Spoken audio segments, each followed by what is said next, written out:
صلی علی رسولہ الکریم۔ بریدہ رضی اللہ تعالی عنہ بیان کرتے ہیں، نبی اکرم صلی اللہ علیہ وسلم نے فرمایا، مومن پیشانی کے پسینے کے ساتھ مرتا ہے۔ جبین کے پسینے کا ایک مطلب تو یہ بیان کیا گیا کہ مومن پر موت کی سختی کی وجہ سے اسے پسینہ آ جاتا ہے، اور ایک مطلب یہ بیان کیا گیا کہ اسے بہت زیادہ سختی نہیں ہوتی بلکہ محض پسینہ آنے جیسی مشقت ہوتی ہے۔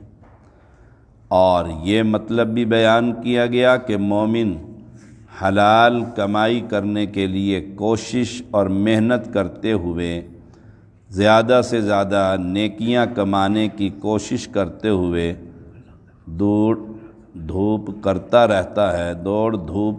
رہتا ہے حتیٰ کہ اس کی روح نکل جاتی ہے۔ ام المومنین ام سلمہ رضی اللہ تعالی عنہا بیان کرتی ہیں، رسول اللہ صلی اللہ علیہ وسلم ابو سلمہ رضی اللہ تعالی عنہ کی میت کے پاس آئے تو ان کی آنکھیں کھلی ہوئی تھیں۔ آپ صلی اللہ علیہ وسلم نے ان کی آنکھیں بند کر دیں اور فرمایا، جب روح قبض کی جاتی ہے تو نظر اس کا تعقب کرتی ہے۔ مطلب یہ کہ جب روح پرواز کرتی ہے تو نظر اس کا تعقب کرتی ہے، لیکن نظر کہاں تک تعقب کر سکتی ہے؟ تعقب کے تو صرف چند لمحات ہی ہوتے ہیں، اس کے بعد انسان کا ہر عضو بے حس ہو جاتا ہے اور آنکھیں بھی بے حس اور بے نور ہو جاتی ہیں۔ اب انہیں کھلے رہنے کا کیا فائدہ؟ اب وہ ان آنکھوں سے دیکھ تو نہیں سکے گا۔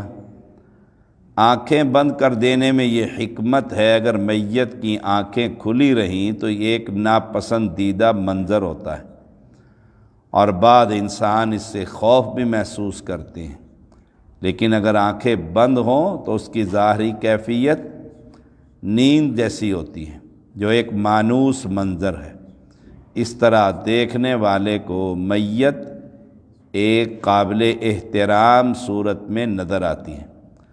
مسلمان کے احترام کا تقاضا یہ ہے کہ اس کی میت اس انداز سے نہ رکھی جائے جو ناپسندیدہ منظر پیش کرے۔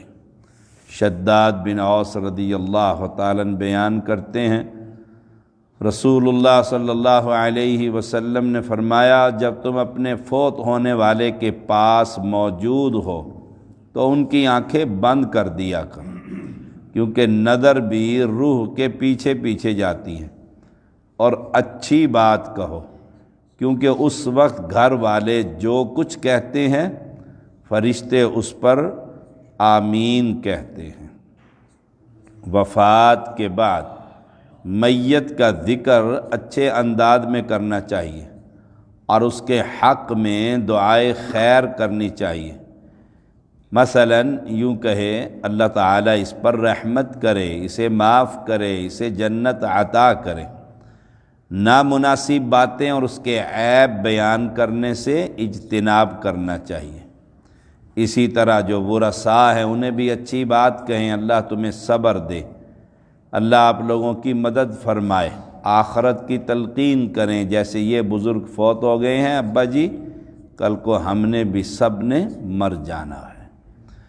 عبداللہ بن عباس اور عائشہ رضی اللہ تعالیٰ عنہ بیان کرتی ہیں، ابو بکر رضی اللہ تعالیٰ عنہ نے نبی اکرم صلی اللہ علیہ وسلم کی وفات کے بعد آپ صلی اللہ علیہ وسلم کو بوسہ دیا، تو ابو بکر رضی اللہ تعالیٰ عنہ کے اس عمل سے اگر کوئی شخص میت کو بوسہ دینا چاہے تو وہ دے سکتا ہے۔ ام عطیہ انصاریہ رضی اللہ تعالی عنہا بیان کرتی ہیں، ہم رسول اللہ صلی اللہ علیہ وسلم کی بیٹی ام کلثوم رضی اللہ تعالی عنہا کو غسل دے رہی تھی کہ رسول اللہ صلی اللہ علیہ وسلم ہمارے پاس تشریف لائے۔ آپ نے فرمایا اسے پانی اور بیری کے پتوں کے ساتھ 3 بار 5 بار غسل دو، اگر ضرورت محسوس ہو تو اس سے بھی زیادہ بار غسل دے دینا، اور آخری بار غسل دیتے وقت پانی میں کافور ملا دینا، اور جب تم فارغ ہو جاؤ تو مجھے اطلاع بھی دے دینا۔ ہم نے غسل دینے سے فارغ ہو کر آپ صلی اللہ علیہ وسلم کو اطلاع دی، تو آپ صلی اللہ علیہ وسلم نے اپنا تہبند ہماری طرف پھینک دیا اور فرمایا اس کے جسم سے متصل پہنا دو۔ عورت کو عورتیں غسل دیں اور مرد فوت ہو جائے تو اسے مرد ہی غسل دیں، البتہ خاوند کا بیوی کو اور بیوی کا خاوند کو غسل دینا جائز ہے۔ علی رضی اللہ تعالی عنہ نے فاطمہ رضی اللہ تعالی عنہا کو غسل دیا تھا۔ ہاں احناف کے ہاں ان کا نکاح ختم ہو جاتا ہے، اس لیے خاوند بیوی کو ہاتھ نہیں لگاتا، اور یہ شریعت کے بالکل خلاف ہے۔ بیری کے پتوں کو پانی میں جوش دیا جائے اور اسی پانی سے میت کو غسل دیا جائے، اس سے صفائی ہو جاتی ہے۔ میت کے جسم پر 1 سے زیادہ بار پانی بہایا جائے، لیکن تعداد یاد رکھنی چاہیے کہ وہ طاق ہو۔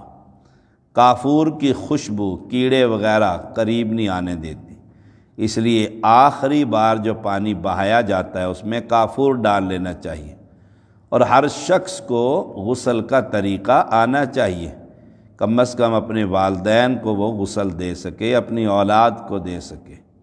رسول اللہ صلی اللہ علیہ وسلم کے لباس سے اور آپ کی دوسری اشیاء سے جو آپ کے جسم اطہر سے مس ہوئی اس سے برکت لینا جائز ہے، بشرطے کہ ان کی نسبت رسول اللہ صلی اللہ علیہ وسلم سے یقینی ہو۔ اس لیے رسول اللہ صلی اللہ علیہ وسلم نے اپنی چادر اپنی بیٹی کے لیے کفن کے لیے دی اور کہا جسم کے ساتھ لگا کر رکھو۔ باقی کوئی شخص ایسا نہیں کہ جس کی کوئی چیز برکت کے لیے رکھی جائے۔ اس حدیث میں ایک اور لفظ بھی ہے کہ اسے طاق بار غسل دو، 3 بار غسل دو، 5 بار غسل دو، اور یہ بھی ہے کہ دائیں جانب سے اور وضو کے اعضاء سے غسل دینا شروع کرو۔ ام عطیہ نے فرمایا ہم نے ان کے بالوں کو کنگھی کر کے 3 لٹیں بھی بنا دی تھی، یہ عورت کے لیے۔ میت کو غسل دیتے وقت یاد رکھیں پہلے جسم کے دائیں حصے کو غسل دیا جائے، پھر بائیں حصے کو، اور اس سے پہلے اعضاء جو وضو کے ہیں انہیں دھویا جائے، اس میں دایاں ہاتھ، دایاں بازو، دائیں پاؤں کو بائیں جانب والے اعضاء پر اولیت دی جائے۔ عورت کے بالوں کو کنگھی کرنا اور بالوں کے 3 حصے کر کے پیچھے ڈالنا چاہیے۔ ام عطیہ رضی اللہ تعالی عنہا ایسے ہی فرماتی ہیں، ہم نے رسول اللہ صلی اللہ علیہ وسلم کی بیٹی کے بالوں کی 3 مینڈیاں بنائیں اور ان کے پیچھے ڈال دیں۔ اللہ کریم ہم سب کو اپنے احباب کو غسل دینے کی جو سنت ہے وہ توفیق عطا فرما، اور پھر جنازے کی جو دعائیں ہیں وہ یاد رکھنے کی توفیق عطا فرما، اور بالخصوص خود نماز جنازہ پڑھانے کی بھی توفیق عطا فرما۔ مولا کریم ہمارے جو ورثاء، والدین، اساتذہ، مواحدین، نمازی فوت ہو چکے ہیں، اللہ ان کی جنت الفردوس عطا فرما، انہیں قبر کے فتنوں سے محفوظ فرما۔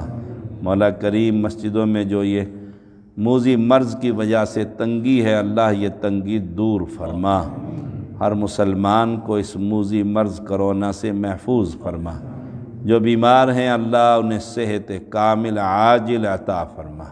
مولا کریم تو کریم ہے، رحیم ہے، ہر شر، ہر حسد، ہر ظلم سے ہر مسلمان کو محفوظ فرما، ہمیں دین سیکھنے سکھانے کی توفیق عطا فرما، رمضان المبارک کی برکتیں سمیٹنے کی توفیق عطا فرما۔ اللہ تو ہر رات کو رمضان کے اپنے بندوں کو جہنم سے آزاد کرتا ہے، اللہ ہم سب کو آزادی نصیب فرما۔ جنت الفردوس میں اللہ نبی کے پڑوس میں محل عطا فرما۔ ربنا تقبل منا انک انت السمیع العلیم وتب علینا انک انت التواب الرحیم۔ صلی اللہ تعالی علی خیر خلقہ محمد وآلہ وصحبہ اجمعین برحمتک یا ارحم الراحمین۔